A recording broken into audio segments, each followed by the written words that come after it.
Hello and welcome to the latest Royal Roundup from TalkTV. So pop the kettle on, this is the Royal Tea.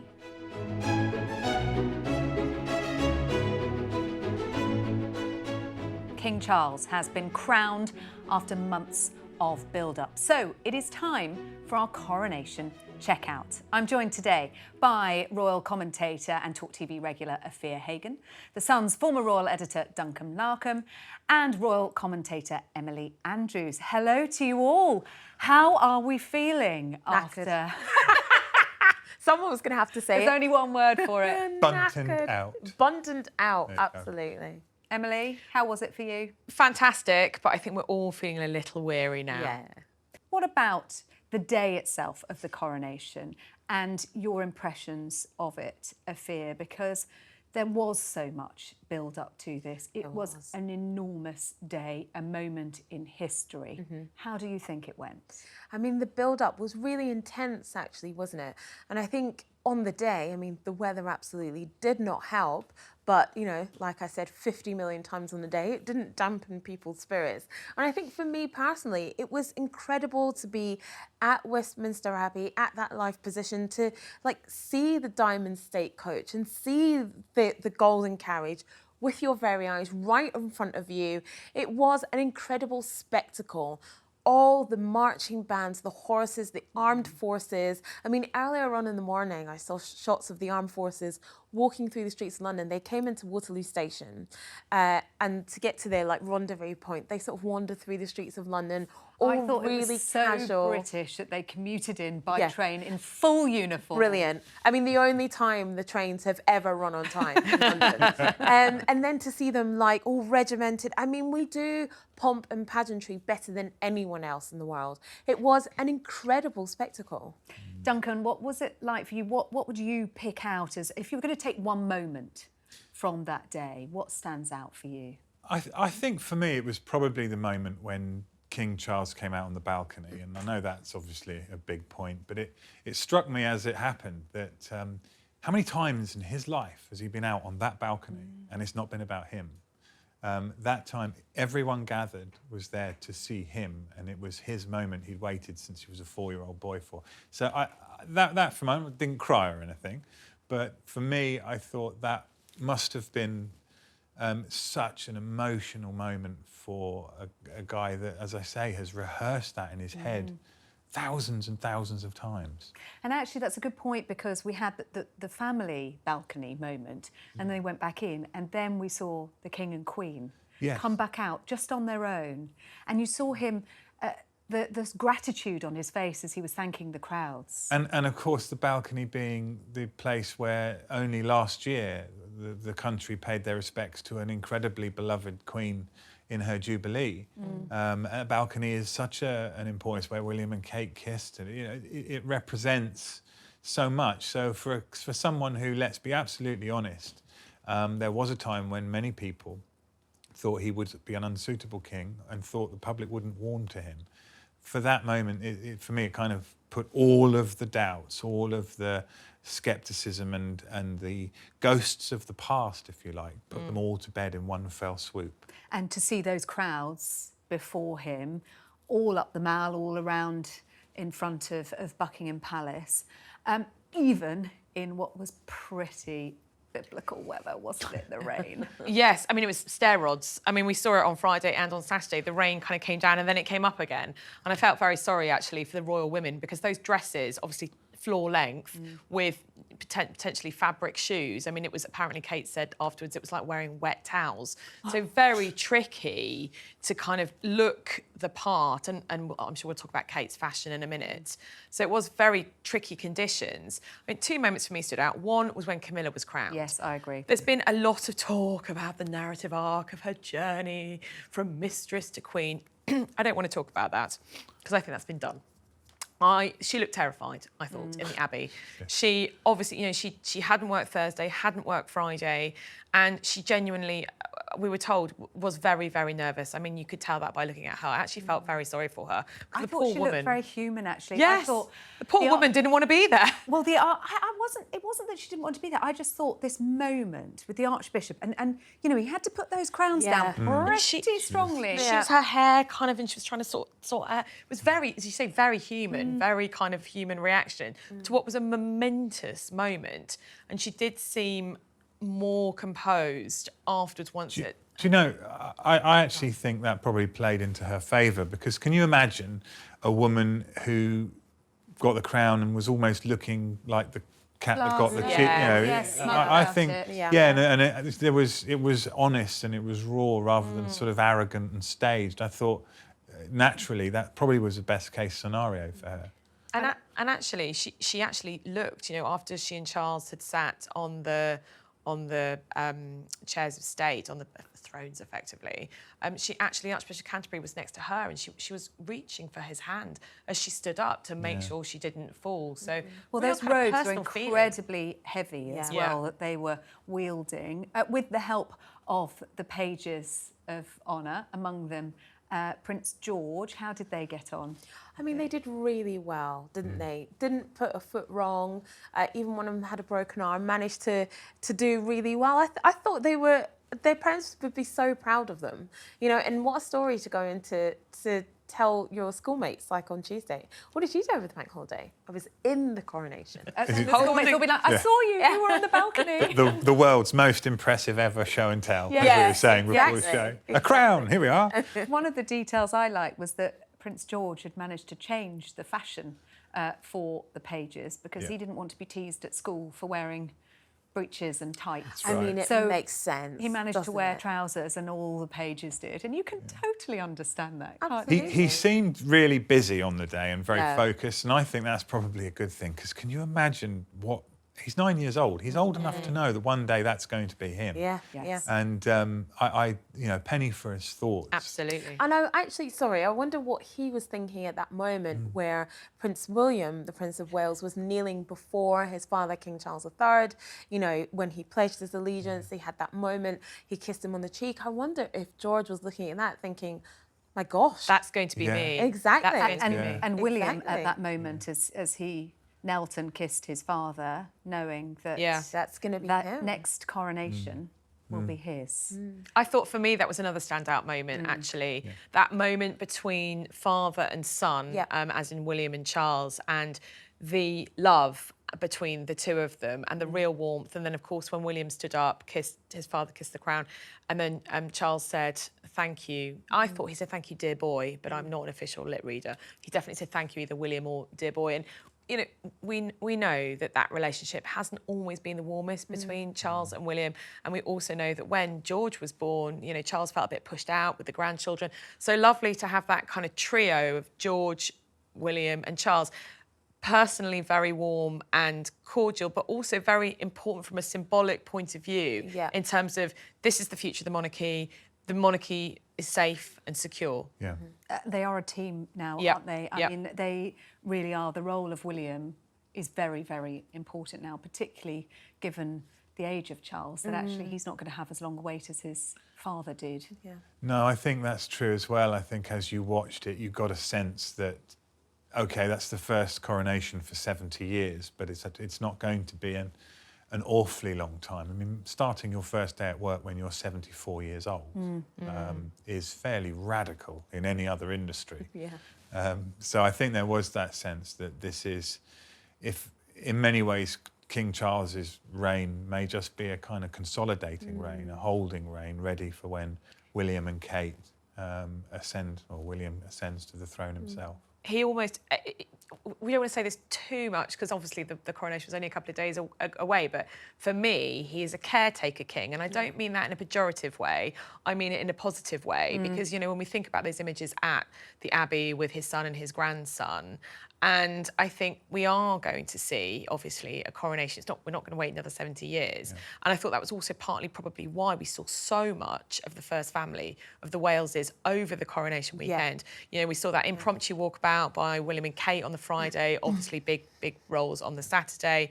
And then on the Sunday, the big lunch with William and Kate, they came out. We weren't expecting that, but it's good that they were, because obviously we didn't see the King and Queen on the day. And then on the Monday, Louis's first we're going to talk about public that. role. So Yeah. the sort of the image, the use of the first family, the Waleses, they are now going to have to be front and centre, because as you say, Duncan, quite rightly, we do have a king who's 74, 75 in November, and a 75-year-old queen.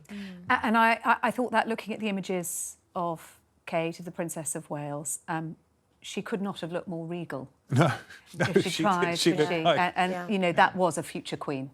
I mean, her outfit was Phenomenal. as regal as you can Phenomenal, get. incredible. Yeah, and funny for me, because obviously the first time I saw Kate, she was an undergraduate at university, and nobody knew who she was. She was very shy, and then suddenly to see her almost looking like ready to be Yes, rule so- Britannia. Yeah, she's like Yes. a Greek, like a goddess. Yes. I mean, Charles said no tiaras because he wanted the formality of the robes, of the garter, and also for the Royal Victorian Order for the ladies, if they weren't members of the Order of the Garter. Charles said no tiaras. I mean, it's almost like Kate said, OK, I'll take your no tiara and I'll raise you It was a wreath of a Greek goddess or It was- an Olympic yeah. champion. It was beautiful. gorgeous, wasn't it? And you know, Alexander McQueen does it again with the outfits for both Kate and Charlotte. Charlotte. And you know, we talked about it, didn't we? The Mummy and Me matching was just so cute and embroidered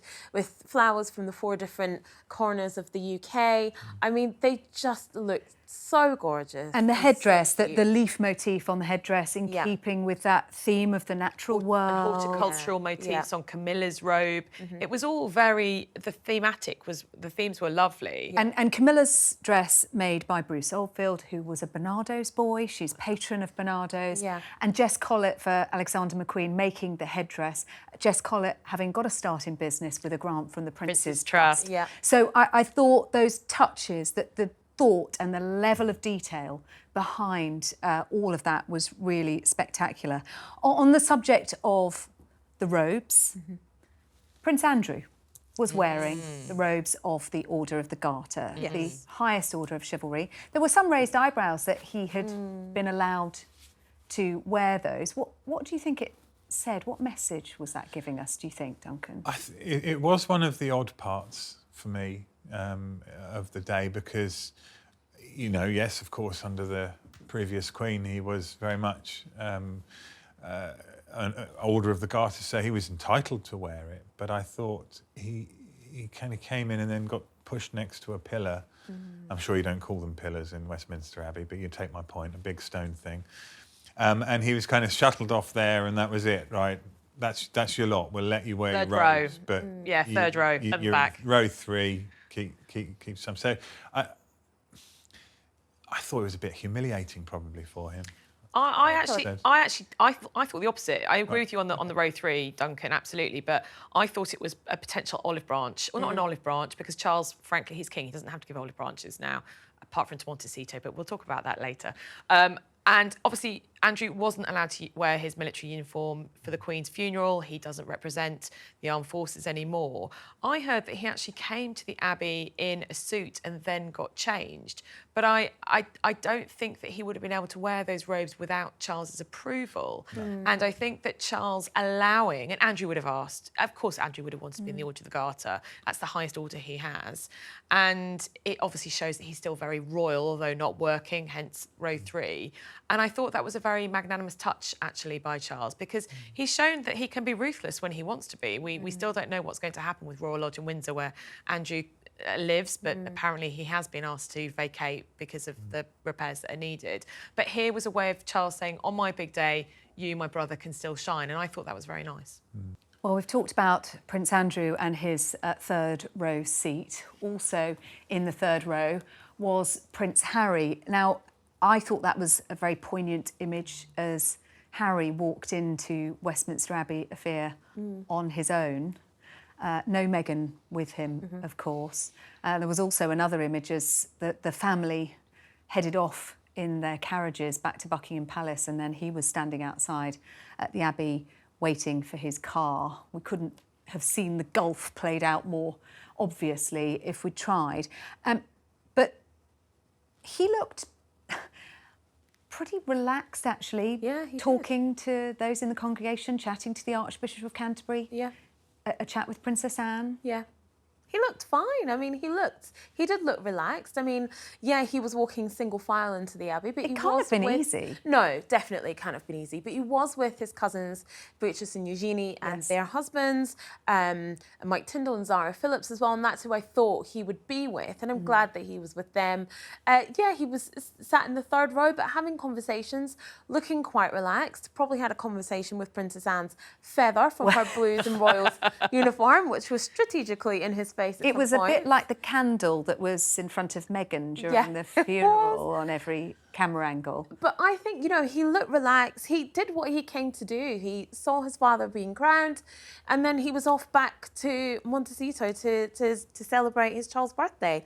And I think, yeah, I mean, honestly, I read there was something like 68 stories written about him on, you know, over the course of the weekend. But there really wasn't much to say. He came, he saw, he went home, and it was fine. And if you take Harry at his word, let's be honest, that's a reminder for Harry of the institution that he is so pleased to be away from and living in Montecito. I mean, this is what he's saying. So why wouldn't he therefore turn up, think I'm here to pay my respects to my father and my And he family? still believes in the institution of monarchy, Yeah. and that was Yeah, what this was but- all about. But the costumes and the ceremony and all of those things, presumably, as he's told us, he hates all of that. So maybe that's why he breezed through. He performed fine. He didn't look out of place. He didn't look like he wanted the earth to swallow him up. No. And perhaps that's why. Yeah, he was just relaxed, fine. He wasn't on the balcony. He wasn't involved in any of the events afterwards, which we knew was going to be the case. And he was back to say goodnight to his children in California later on that night. I think it was a 28-hour visit. Emily. Yes, I mean it was Harry in a hurry, but interestingly, he did stop off at Buckingham Palace on the way to the airport. Did he? I'm not sure about that- this. The timings Yeah, for it me. wouldn't work because he left Westminster Abbey. I think it was like 1:10 or 1:15, and he was at Heathrow Airport at 2:05. So how did he make a half an hour stop off at Buckingham Palace? Charles gave him, because obviously we know that security's been a massive issue for Harry, and we've still got ongoing court case in the UK courts against the UK government, obviously not giving him police security. So Charles allocated him diplomatic royal police protection for the visit. And so with Blues and Twos, he could have done with a police escort, he could have got to the Windsor Suite at Heathrow Airport. It has been reported, obviously, that he stopped at Buckingham Palace. I mean, if it's untrue, then we should be told. And if it's true, I wonder why. Because as you say, guys, he was still in his morning suit, which Dior told us that they told us that they had made. It was a bit crumpled, I thought, at the back. Well, he has been sitting.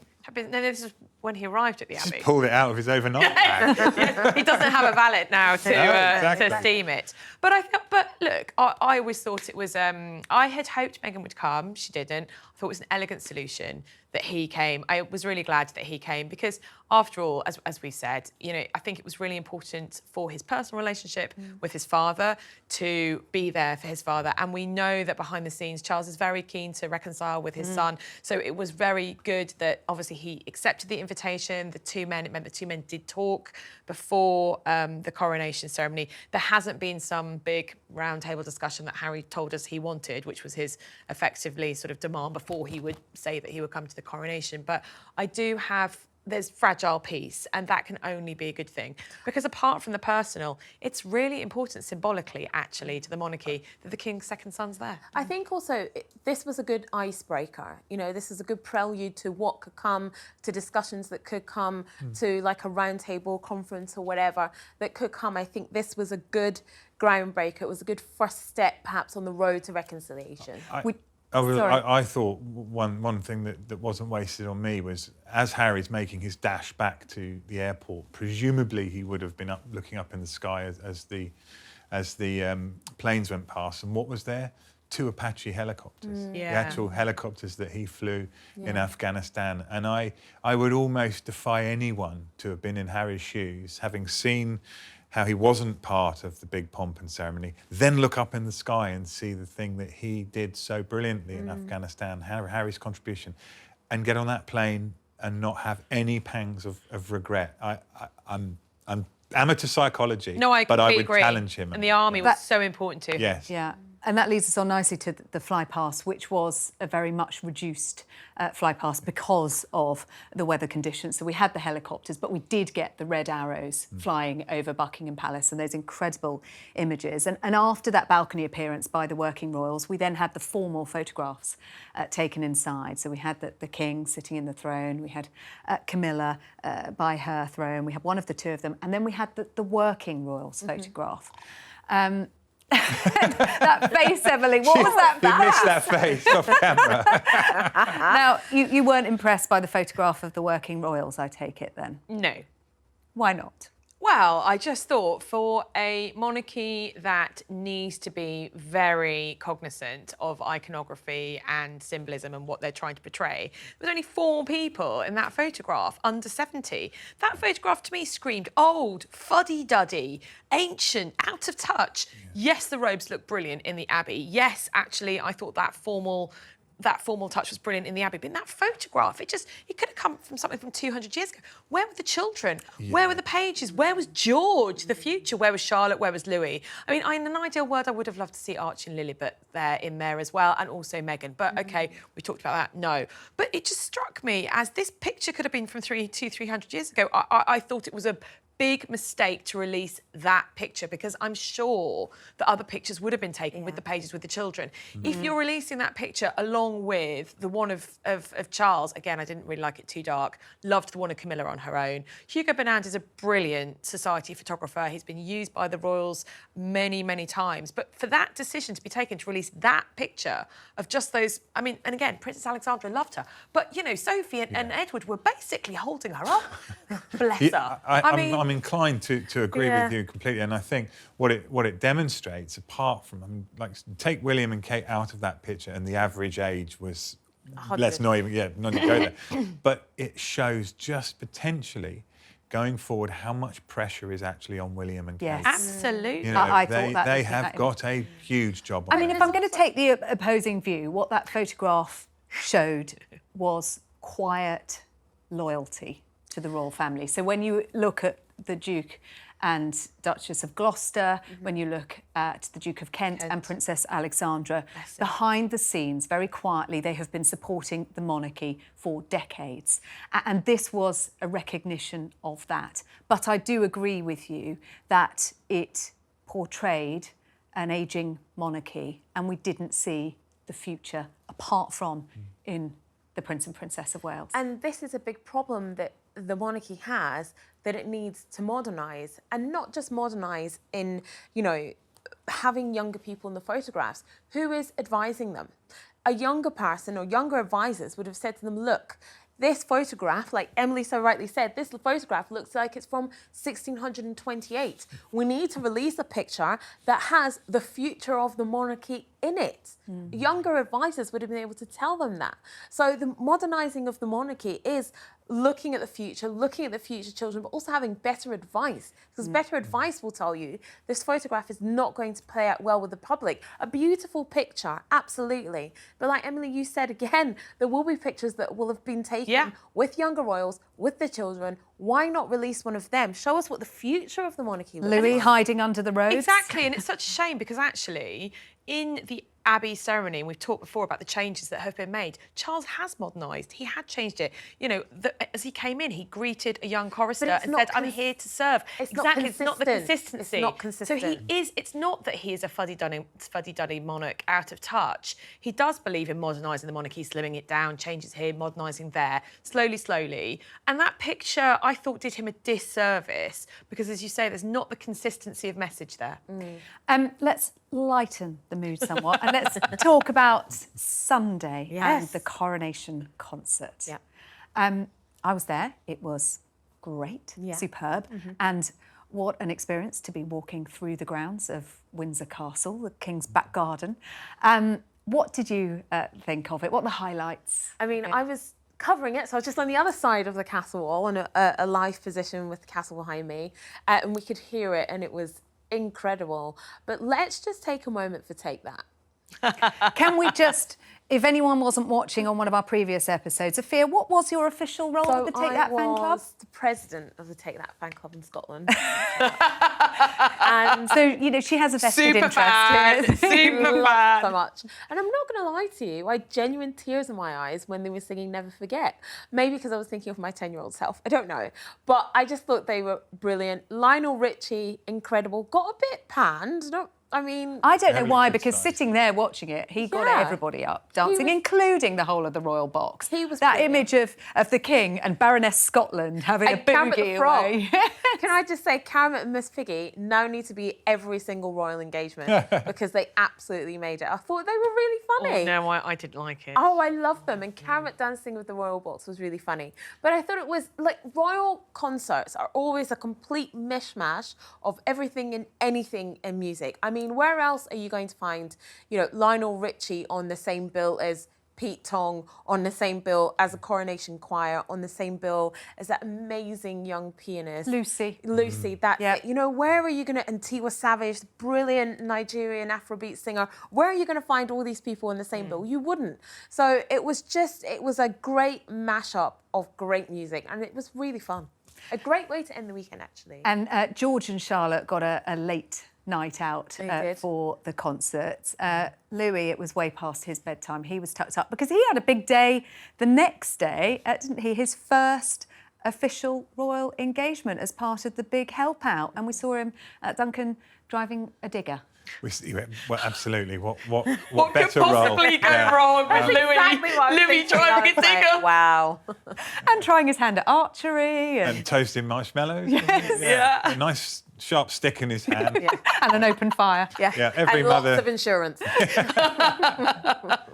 Yeah, and no, I mean, seeing Louis is becoming a treat, I think, for a lot of royal watchers because there's no pretense with him. He's just everyone can identify with a little boy, and that's clever because that means everyone can identify with William and Kate, and I think that's the key there. And it was shrewd, wasn't it? Because his first engagement was very much something that he could get involved in and enjoy. It was fun. Yeah, and it's been really interesting seeing how Kate and William have decided to utilise or not their children, because it is really hard, obviously, when you have young children, as we're all parents, we know, and putting them in front of the world's cameras is a really, really big decision. The palaces have always said every time that the children are expected to attend, it's never publicised beforehand. It's always, you know, if they're okay on the day, and normally they are. But it's interesting, actually on the court circular, Louis was listed as going to the Coronation Concert on the Sunday evening, and so obviously that was the intention that he should go, but it was too late for him. So on the day, Kate and William obviously decided no, because he was going to go to the Scouts hut on the Monday. It was a perfect engagement. It was renovating a Scouts hut and you know, their sort of equipment and stuff, and it was absolutely brilliant because it was just like a lovely day out for him. And I'm sure Kate and William would have explained the cameras, and there would have been a very small rota, but it would have been lots for the children. There was archery. There's lots of things to do. You know, George with his electric drill, and there was lots and lots of things. And Kate obviously could keep an eye on Louis, and hopefully he had a good time too, because this is going to be his future life. And actually, when you think about that, when you're kind of looking at a just 5-year-old, that's a big ask, isn't it? He did get rewarded with extra marshmallows and some s'mores, didn't he? deserved it. He couldn't believe his luck when he got the extra one. And about William and Kate, we're thinking, well, William said, oh, you've made his day, and William's probably thinking, Sugar high. 20 minutes, 20 minutes, we got a sugar high, take him out. And we learnt his nickname at home. Afua. Louis Bug, isn't he? Yeah. That's really cute. But I mean, we all have like 15 nicknames for our kids, isn't it? But you know, it humanises them. It humanises the whole family, humanises him, and gives us a little snapshot into their family life. So I think that's cute. People love to know these details, don't they? Yeah, I think that's true, and I think when you contrast the events on Monday with the official portrait we've just been talking about. Yes, there's lots of robes, crowns and jewels and traditions, but we are still talking about a family, a big family, but one that has got many, many years left in its tank with the likes of Louis and his brother and sister. And it's been interesting actually looking at how the, I was going to call them Team Cambridge, of course they're not anymore, are they? Kensington Palace, Team Wales, how their social media and comms has been constructed. We have some lovely kind of videos after this Coronation Concert, super slick videos after the Buckingham Palace garden party on Tuesday, after the Scout Hut visit on Monday of these, of the Waleses, very slick and music. on Saturday after the coronation. Behind the scenes. After the concert as and well. as you guys say, this is exactly what the public, royal watchers love to see. That sort of that raise of the behind the curtain, so that we see a little, but not too much, because that's what the late Queen was so brilliant at doing, Queen Elizabeth, you know, preserving the mystique, preserving the magic. And in this sort of new age of social media, and it's a very slick corporate presentation, but yet I still found it very charming, you know, seeing Charlotte really excited before the concert, seeing Kate kind of, you know, hefting up her dress to make sure that, you know, it didn't get too wet. These are the things we want to see, but of course we don't hear them speak, which is clever. Nice music over the top. So very good presentation. Well, thank you very much, everybody. You can go and put your feet up now after all of that hard work over the coronation. Afua, Duncan and Emily, we will see you soon. That is it for this week's episode of The Royal Tea. Thank you so much for joining us, and we'll be back again with lots more next week.